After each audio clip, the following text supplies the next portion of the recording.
Meghan Markle had previously claimed she had played no role in the drafting of the book. But on Thursday, the Duchess of Sussex issued an apology to the Court of Appeals for forgetting about authorizing a former aide to brief the authors of Finding Freedom. Jeremy Vine caller Michael questioned the Duchess' U-turn, claiming she had betrayed the public's trust with her conduct. Michael said, "It's consistent. Shush has always been full of sound bites, and the classic was when she first became involved with the royal family. They ran a documentary about her life on TV and she made a speech, or a speech was broadcast that Shed made, where she was praising her father for all his support through her education.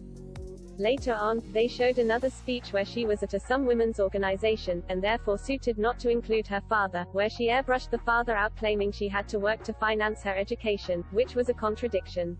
Presenter Jeremy Vine however offered a counter-argument to Michael's claims, saying, "You've been following it closely. We've mentioned it. This is bad. She said she hadn't cooperated, then she said she forgot, and she did."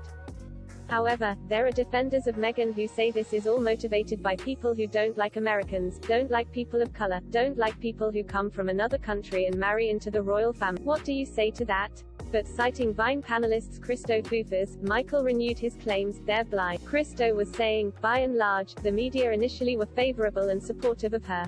That was basically true, and that was true of the public. And she betrayed the public's trust in her. How can you forget you had significant phone calls, emails, meetings, discussions on such a serious topic?"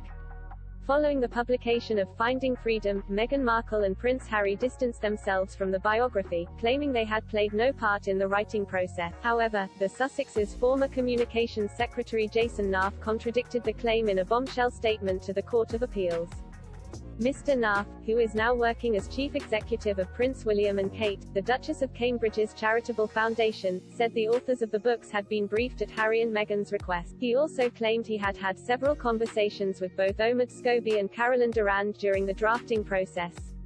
Mr. Naff said, "While the authors discussed it with me as part of normal contact with the Kensington Palace press office, the Duke and Duchess later authorized specific cooperation in writing in December 2018. The former aide detailed conversations he claimed to have had with both the Duke and Duchess of Sussex about providing the authors with information as the couple tried to avoid having direct contact with them." In a witness statement, which like Mr. Naff's was made public by lawyers after a request from the media, Meghan apologized. She said, "In the light of the information and documents that Mr. Naff has provided, I accept that Mr. Naff did provide some information to the authors for the book and that he did so with my knowledge, for a meeting that he planned for with the authors in his capacity as communications secretary."